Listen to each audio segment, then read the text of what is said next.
to another edition of the Hawk Off the Press podcast. I'm your host, Gazette Hawkeyes reporter, John Steppe. I'm excited to be joined by Drew Tate, former Iowa quarterback, started from 04 to 06, now coaching in the Canadian Football League, receivers coach with the Saskatchewan Roughriders. Drew, thanks for joining me. Thanks a lot for having me. Yeah, appreciate it, John. So year one coaching receivers at the Roughriders, right? Yes, sir. What brought you back to the Canadian Football League? Well, there was a few reasons. There was a few reasons because I was coaching last year at Northern Iowa, and it was just the opportunity professionally. I thought was definitely a something I thought I should explore and really look at. Never coached receivers before, so this was an opportunity to do that, and then make a little bit more money, to be honest with you. So there was a couple of little factors in it, and but it's been really good so far. I've had a good time and get to work with really good people, so it's a lot of fun right now. Now, playing in the Canadian Football League, are there a lot of mutual connections there, or has it been enough time where a lot of those people have moved on?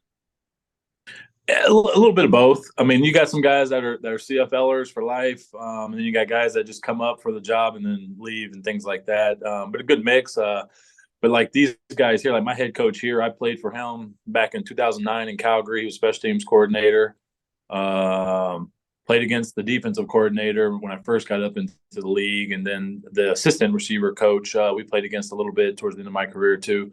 So, like I said, too, it's you get a little leftovers or carryovers, and then you get some new faces and then some guys leave. It just, everyone, it's a little different because it's a little different up here. It's only a 6-month job, and so as an American, you probably don't want to live up here 12 months if you're only working for 6. So there's a lot of back and forth, things like that. I don't have kids. I'm not married. So it makes it, I can just pack up the car and go, just jump up on my horse, go to the next town. You know what I mean? So it's easy for me. And honestly, the Canadian game is just fun too. I really enjoy it. I think it's faster. It's only 3 downs, some different rules, but it still has all the same components as the American football does. And so I just really like it. I think it's a lot of fun, a lot of throwing, a lot of with the motions and with the 12 players, there's a lot of creativity that you can have with concepts and things like that. So it's cool. I'm enjoying it right now. I'm shocked a former quarterback loves a game that has a lot of throwing in it. Who would possibly guess that one? I know, right? Especially a quarterback from Iowa. So when you first came to the Canadian Football League, were you expecting that this would be something that, maybe I could go back to, or did it kind of be a surprise? Was it a surprise to you, kind of how things were and kind of finding a place that you've clearly enjoyed? Yeah, I mean, but to be real, like when I first came up, I thought I was just going to be one of the guys that come up for the job and then go back and then stay down there. I always wanted to coach college football, and I got to do it these last 2 years at the FCS level. But to be honest with you, with the world of college football, it wasn't what I thought it was. The best part about the college football is the players, period. But you're only with the players for August through November, and then maybe a month for spring ball. And then the other stuff is there's a lot of other stuff that you have to do that just was.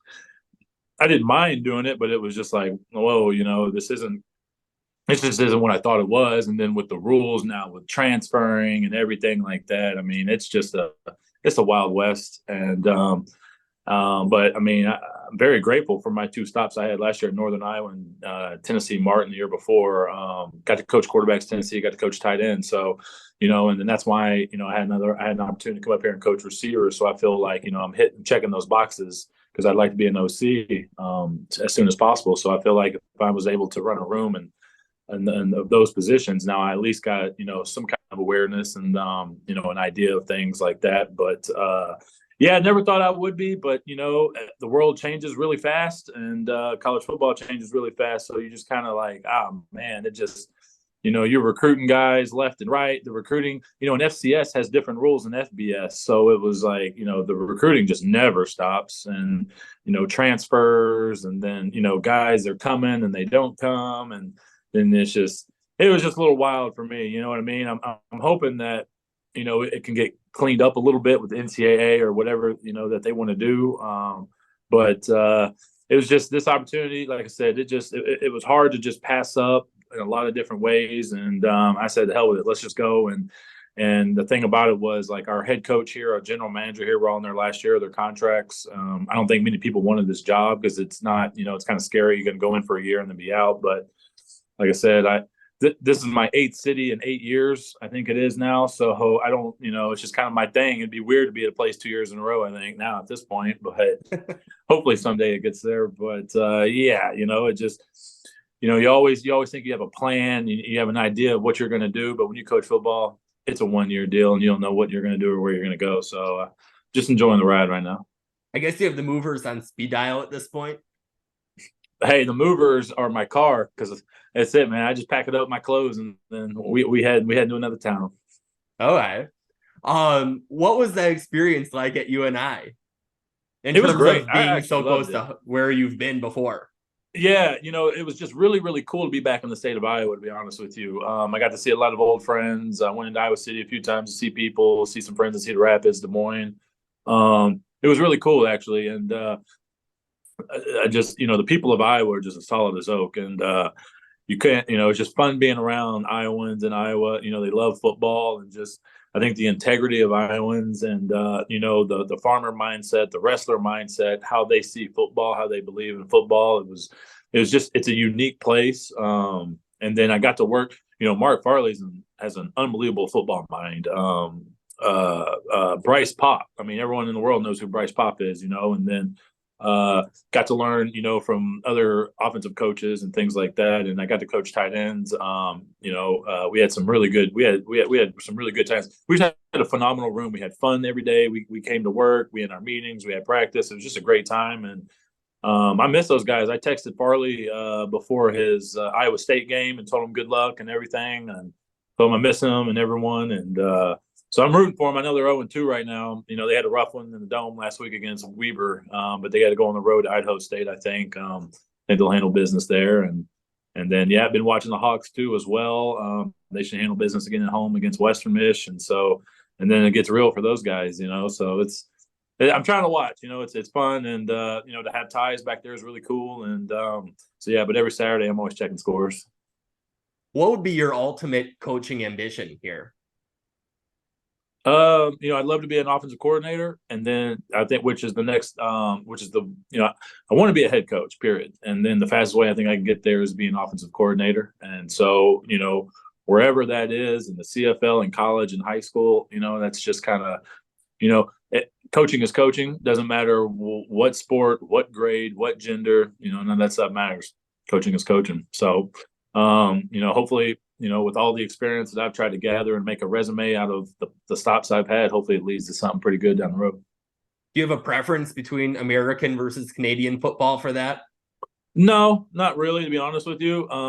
There's beauty in both. And then there's really beauty in all levels, high school, college, and pro. None of it's perfect, obviously. And you can really have fun at every level. It's just, it was funny. I was down in Boca Raton doing some professional development. I was visiting a coach down there, a receiver coach, David Beatty, and he was a high school coach in Texas. And I'm sitting there, I'm watching practice at Florida Atlantic and Boca, and I look over and I'm like, well, that guy looks pretty familiar. You got to be a Ferentz. Well, Stevie Ferentz, and I'm sitting there hanging out with Stevie Ferentz because he just got let go with the Dolphins. So he was down there looking for like an analyst or QC or something. And we're just sitting there talking, and he had made a comment that his mama said that pro football is where bad coaches go to hide. And then, as soon as I came here and started coaching these receivers, because we've got really good receivers, just, talent wise, but also very smart. And like, it just hit me. And I started seeing it through training camp. I'm like, man, I'm not a good coach. These guys are just really good players. So yeah, it makes me look good, I guess, that kind of thing. So if a college program were to come calling, would you be open to going back to that? Or do you first want to let the transfer portal madness die down? Or, I think it would just depend on the factors, who and where and what, those kind of things. The best thing about this job, to be honest with you, in the CFL, you only work 6 months and then you're off 6 months, but you get paid 12 months. So not bad, right? So that one's, and all it is football. There's no recruiting, there's no nothing, there's no parents, there's no nothing. No, it's just football, pro football. So that's pretty cool. I really enjoy that because I got to play up here for about 12 years, and I like that atmosphere. It's just everyone in the building is professional. You don't have to hold anyone's hand. It's just do your job. That kind of thing. That part's pretty cool. And then again, like I'm saying, the receivers we have damn near coach me probably more than I've coached them, just because they're really good. So I'm learning on how do you run this slant versus this leverage, or how are you seeing this versus a high corner, how you running this curl route or a comeback route, things like that. So it's been really cool so far. But to answer your question, I mean, hey, we're a football coach, you know what I mean? So you'll go wherever the job will take you. So the question that probably a lot of listeners now have at this point in the conversation is, if Iowa were to come calling, would you be interested in coming back to Iowa City if that were to happen? I think it'd be an awesome deal, to be honest with you. Goes back to just being in Iowa and being around the Iowans, and when I was living in, I haven't been back to Iowa much, and since I've been done playing, and when I went back to Iowa City, and I barely recognized the town, to be honest with you. I mean, just everything. The town just looks completely different. There's new roads, new buildings, bigger buildings, more areas popping up. I mean, it's a phenomenal place, beautiful place, and yeah. I mean, I think Iowa City is just it's like just probably the best secret in the Big Ten, to be honest with you. Now, speaking of what's happened in Iowa City, Kirk Ferentz, well, this one particularly happened in Ames, but Kirk Ferentz winning his 200th game. Obviously, you were a part of a good chunk of those 200. What has he meant to you over the years? Good question. Very grateful to get to play for him.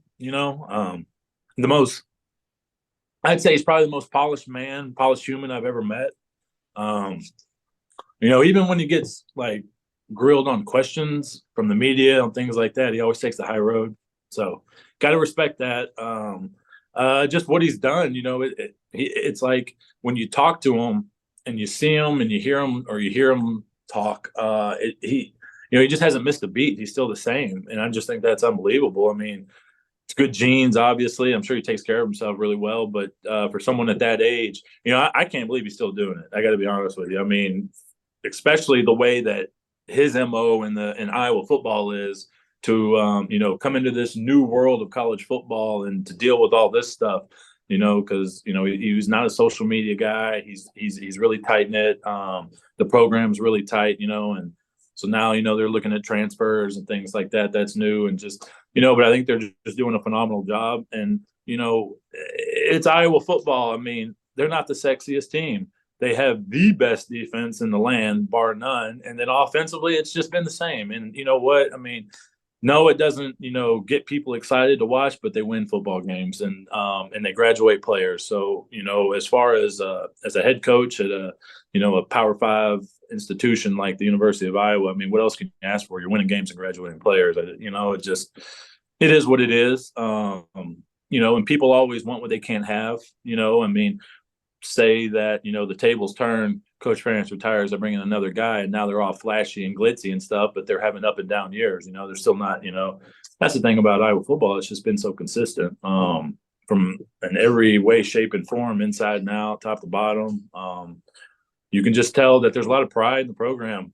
If you have pride, then, I mean, you're well ahead of the curve on that, I think, they just seem to always bring in the right kind of people, and it's a people business. This is a people business, football and college football, and you always want to be surrounded by good people with good integrity, and that's what they have. I mean, can't argue with it.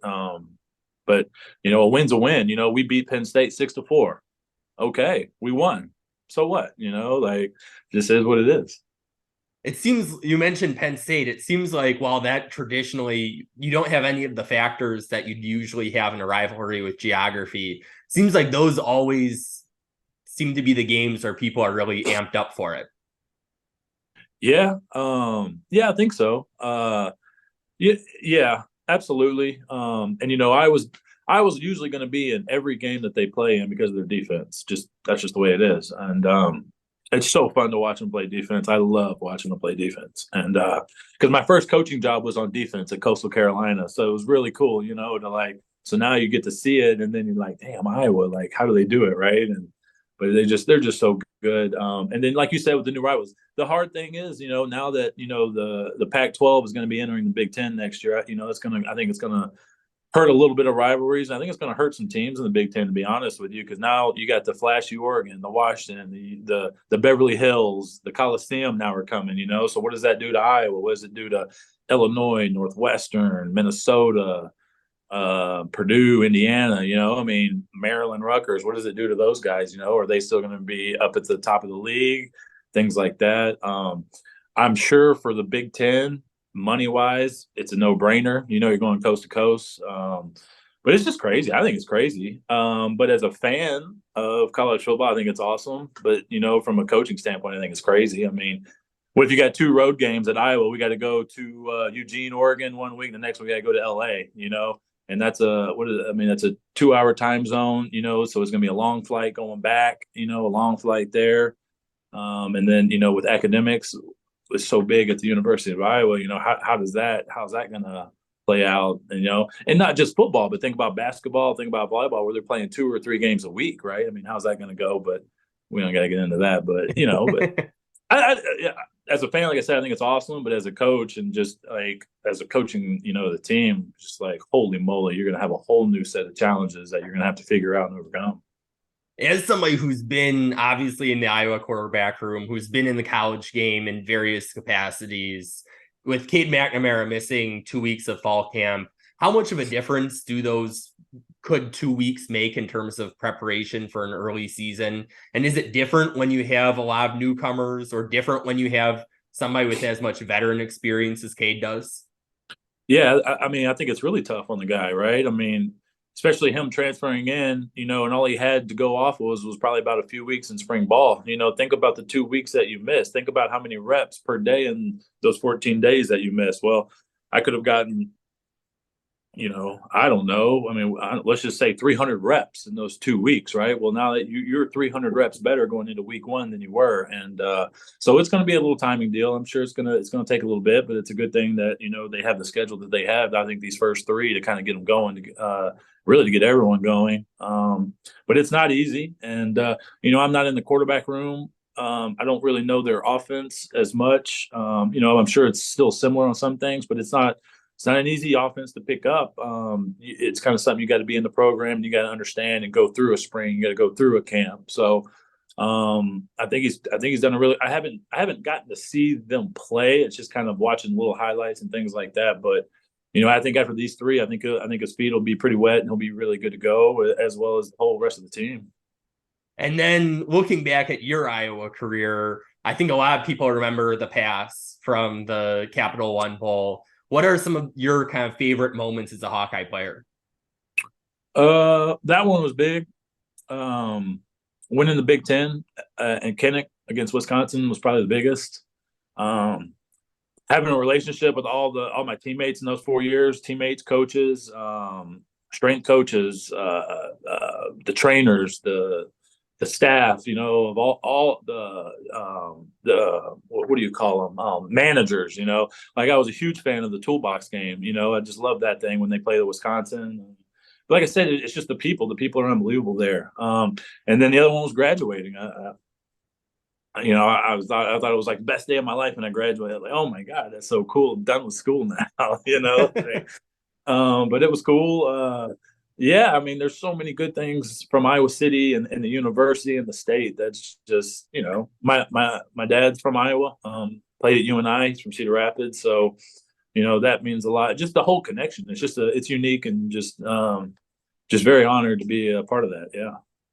Well, Drew, thanks for joining me. Yeah, thanks for having me. Appreciate it. And thanks to our listeners for tuning in to another episode. Until next week, we will talk Hawks later.